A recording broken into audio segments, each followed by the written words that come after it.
Bonjour et bienvenue à Les Trouvailles de Claudine. Je me présente Claudine Delaunay, votre animatrice à la créativité au rendez-vous. Aujourd'hui, je vous présente une 37e vidéo démo cadeau sur 49 qui est en lien avec vous démontrer des techniques, des projets, des trucs et astuces. Moi, j'utilise des trousses de Paper Pumpkin, de Stampin' Up ou des kits de Stampin' Up. Alors, mais vous pouvez adapter selon ce que vous avez sous la main. Alors là, j'ai ma petite liste ici. Mais aujourd'hui, je travaille avec la trousse qu'on vient de recevoir, Meaningful Flowers. Je vais devoir faire 2 vidéos parce que il y a trop de belles choses qu'on peut réaliser. Puis je me suis dit, je veux pas que ça soit trop long. Alors, je vais le faire avec une série de projets et techniques aujourd'hui et je vais poursuivre demain avec d'autres projets. Alors, je me suis inspirée de, cette fois-ci, regardez-moi ça, je me suis pratiquée de Jess B de Cardiology. Alors, cette personne-là, elle a fait plein de projets que j'écoutais aujourd'hui, puis j'ai dit, ah, c'est trop inspirant, je vais en réaliser, puis en même temps, ben, j'apprends ou je me rappelle des trucs. Alors, je vais commencer par cette carte-ci. Je pense que je vais tourner ma feuille parce que ça, c'est pour faire le Second Generation Stamping. Et puis, c'est un petit peu hallucinant peut-être. Alors, ça ici, ben, à l'endos du dépliant qui montre les étapes pour faire les cartes de base. Alors, on peut voir ici la carte ici qui est d'autres projets d'inspiration.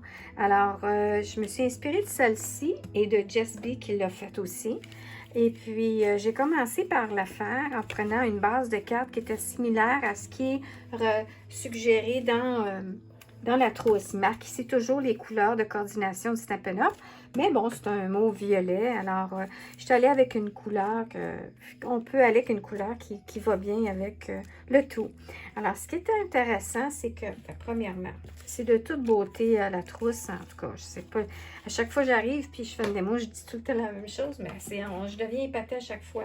Alors, c'était 4 enveloppes, de magnifiques enveloppes, avec des cartes Fun Fold de différents, 2 modèles. Et puis, c'est avec, je vais vous dire, attendez un petit peu, là. On ne voit pas la description ici. C'est les Forget Me Not, les fleurs. Et puis, ça indique à l'endos, c'est quoi la signification. Moi, ce que je vais faire, c'est que je vais traduire ça. Et puis, c'est ce que je vais imprimer à l'arrière ou à l'intérieur, glisser dans mes cartes. Alors, ça ici, c'est une section de la carte qu'on a coupée, que j'ai coupée pour faire ma carte que je vais vous montrer aujourd'hui. Celle-ci. Alors, ça, c'est qu'on arrive, puis on coupe la carte en 2. On garde celle-ci pour faire une autre carte ou faire quelque chose vélum dessus. On ne veut pas cacher ça, évidemment, mais je veux dire, comme moi, ça ne me dérangerait pas de le cacher. Ou je rajoute français ici, ou sinon, si c'est caché, je vais mettre la traduction en français. Je trouve ça trop beau comme idée. Alors, ça, c'est l'autre partie que je vais utiliser un autre tantôt. Puis ça, c'est celle que je n'ai pas faite encore. Puis là, je vais tasser ça ici. Puis ça vient avec aussi des pré-découpes de fleurs. Puis l'autre, c'est les lilies. Puis là, après ça, je vais vous montrer. J'ai allumé quand j'écoutais Jess B. On a déjà eu ça, ce style-là, il y a quelques années, dans le papier, les jeux d'étampes. Je vais vous montrer ça après. Alors, encore de magnifiques enveloppes. Les bases de cartes neutres, mais avec la signification de lotus.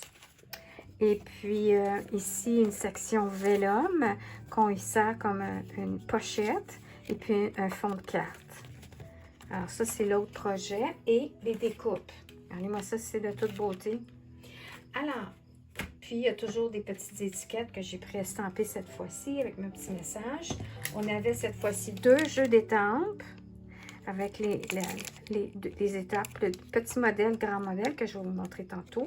Il y a une autre sorte ici que j'ai utilisée pour estamper ici. Là, j'avais pas l'encre qui vient avec le kit. Je ne me suis pas encore équipée dans les nouvelles couleurs. J'y vais plus graduellement en ce moment. Alors, ce que j'ai fait par contre, c'est que on n'oublie pas qu'on peut utiliser le Versamark. En utilisant le Versamark et pour faire de l'embossage, c'est de l'encre transparente collante. quand vous estampez sur un carton, en estampant avec ça, sans embossage, juste estamper l'étampe, eh bien, ça devient la couleur du carton, mais en plus foncé. Alors, c'est ce que j'ai fait ici. Je n'ai même pas embossé rien, j'ai juste estampé mon motif de fleur. Et puis, comme elle suggérait, c'est que tu y vas comme un petit peu en diagonale, tu regardes ta carte et puis tu estampes aléatoirement pour décorer le contour. Ça, c'est le premier petit truc. L'autre petit truc que ça fait longtemps que je n'avais pas fait, c'est la même chose. C'est que je ne me suis pas équipée d'encre, mais je me suis équipée premièrement de mes Stamping Right. Ça, on peut colorer sur nos étampes. Puis là, on colore de côté.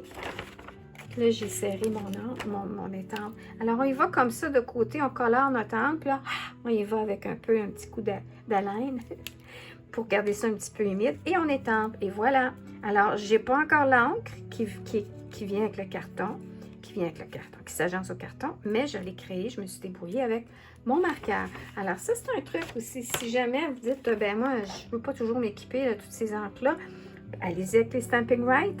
Ça, c'est un début. Vous colorez un bloc clair avec votre Stamping Right. Vous avez de l'encre là que vous pouvez utiliser. Mais c'est sûr, il faut que ce soit tout le temps des petits motifs. Ça ne peut pas être des gros motifs. Sinon, ça a le temps de sécher aussi. Là.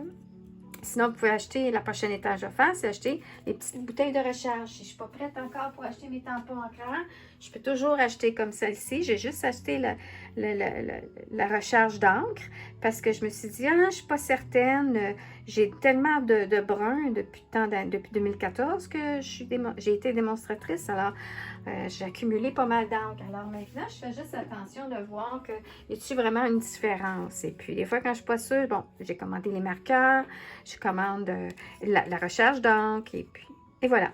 Alors, pour le premier projet, ce que j'ai fait, c'est que j'ai mis un petit peu de colle à l'endos, une petite cordelette que j'ai roulée autour de mon doigt. J'ai twisté pour faire un vide. J'ai apposé ça sur ma colle. Et ici, j'ai juste mis un point mousse. Mais ça, je vais vous montrer après. Alors là, ici, ce qu'on fait, c'est que, ce que j'ai fait, ce qu'elle a fait, c'est j'ai mis 4 points mousse seulement dans chaque coin. Et puis ça, c'est quand j'ai remarqué ça de Rachel Tessman, parce que moi, j'en mettais, dans le centre, j'en mets beaucoup. Puis elle disait, écoutez, elle dit, si vous en mettez dans les 4 coins, vous allez voir que c'est automatique que le reste va rester en hauteur. C'est sûr, si on va écraser ça dans la boîte aux lettres, Post Canada qui écrase ça dans sa petite machine, ça va écraser un peu, mais le reste ça reste quand même en hauteur. Alors, on a quand même la petite profondeur qui reste pareil. Alors, ça, c'est un petit truc. Et puis ici, le bout de la découpe, je l'ai taillé un petit peu au ciseau parce que ça faisait bizarre. Hein? Ça finit, vous voyez, en diagonale. Fait que j'ai juste taillé un petit peu au ciseau pour cette carte-là. Et puis, pour terminer, le message, c'est parce que vu qu'il y a de la hauteur ici, mais pas là, puis je veux coller mon message, mais j'ai dit, je vais juste mettre un point mousse sur ce côté-là. Puis, je vais mettre un peu de colle de l'autre côté, de l'opposé. Alors, ce que je fais ici, c'est j'y vais, puis je mets un petit peu de colle à ce coin-là. Et j'y vais comme ça et j'appose. Alors, voilà ma première carte. Ma deuxième carte, je suis allée et puis je me suis inspirée encore de Jessie B. Mais elle avait taillé la carte et tout ça. Non, moi, ce que je vais faire, je vais coller le bas puis un petit peu le côté. Puis je vais faire une carte pochette. Mais après ça, ce qui était génial, c'était de prendre un de tes rectangles, un carré, un rectangle. Moi, j'avais des poinçons ondulés. Alors, c'était une bonne idée qu'elle a suggéré. Mais j'ai fait un petit trou avec une petite cordelette. Puis, avec une des découpes, on le colle comme ça. Puis, on peut écrire notre message en landau. Alors, ce qu'on va faire, c'est qu'on va mettre de la colle comme ça ici, un peu partout. Puis, je vais vraiment plus comme faire la forme de la fleur aussi pour m'assurer que ça ne décolle pas à chaque fois qu'on veut retirer la carte. C'est ça que je trouvais qui était le plus important dans la colle, c'est le contour. Alors, on y va comme ça ici. On pourrait y mettre un peu de Wink of Stella pour attirer, pour mettre un petit peu plus de brillant. Mais ça, je trouve vraiment joli comme ça. Puis ensuite, j'y vais avec mon outil. je vais enlever, j'ai ici mis ma colle double adhésif en rouleau. Puis ce que je vais faire, c'est que je vais mettre légèrement de colle comme ça ici. Puis juste un petit peu ici. Puis même peut-être là. Juste un peu sur les côtés. Afin d'éviter que ma petite carte ici glisse de côté. Alors j'en mets juste un petit peu comme ça. Et il nous reste simplement à y glisser un petit message, écrire un petit message à l'endos. Et puis voilà votre belle petite carte qui a été modifiée. Alors c'est cute. Alors ça, c'est mes deux premiers projets que je vous montre aujourd'hui. Puis je vais poursuivre demain. Attendez un petit peu, il y a d'autres choses. Je voulais regarder si je voulais expliquer d'autres choses. Non, j'avais le marqueur. Ah oui, il va y avoir demain. Je vais vous montrer. Non, tiens, je pourrais faire ça aujourd'hui. Ça, c'est les étampes qui venaient avec. Mais ça, c'est une idée que vous pouvez réaliser aussi avec vos propres étampes, quand vous avez des formes comme ça détaillées. Alors, on a des types d'étampes qui ont deux étapes, le pâle et le foncé, l'arrière-plan et le détail. Celui-ci, ça ne l'est pas. C'est vraiment, je vais refermer ma page, parce que là, je vais vous montrer. C'est un truc que Jess B a fait, puis j'ai dit, ah, c'est donc bien génial. C'est que tu arrives, puis que tu prends l'endos, puis là, je vais le faire avec la petite fleur. On prend toujours une couleur pâle puis une couleur foncée. L'arrière-plan pâle et le détail foncé. Alors, on peut voir ici, mais ici, c'était peut-être pas assez pâle, puis ça, c'était peut-être plus foncé. En tout cas. Alors, ce qu'on va faire, c'est que je vais prendre une base de carte ici, puis je vais vous montrer. Alors, elle commence. Alors là, vu qu'il n'y a pas il y a deux types d'étampes d'habitude qui viennent avec les étampes d'étapes. Il y aurait l'arrière-plan, mais là, il n'y a pas. Il y a juste la forme détaillée. Alors, on y va comme ça, puis on tourne à l'endos. Puis ça, c'est plat. Ça va faire une tache. Mais ça va faire une tache. Puis là, on s'assure d'ancrer. Puis là, ce qu'on fait, c'est qu'on étampe une fois. Puis même, je pense que je vais essayer une deuxième fois pour enlever le plus de couleur. Et là, je vais appuyer. Puis ça va donner ma couleur de fond. Maintenant, ensuite, ce que je fais, c'est que j'enlève la couleur, le plus, ou je le lave, et je tourne de l'autre côté. Là, j'aurais le choix. Je pourrais retourner avec la couleur précise, la même couleur, direct, ou je peux y aller avec une teinte plus foncée, que là, j'applique. Puis encore une fois, je vais faire une fois ici, puis là, je veux m'aligner à peu près. Voyez-vous? Puis ça ressemble un peu aux teintes de la carte qui est ici. Voyez? C'est pas tout à fait parce que les autres, il y avait une couleur rose bubble bath que j'ai pas.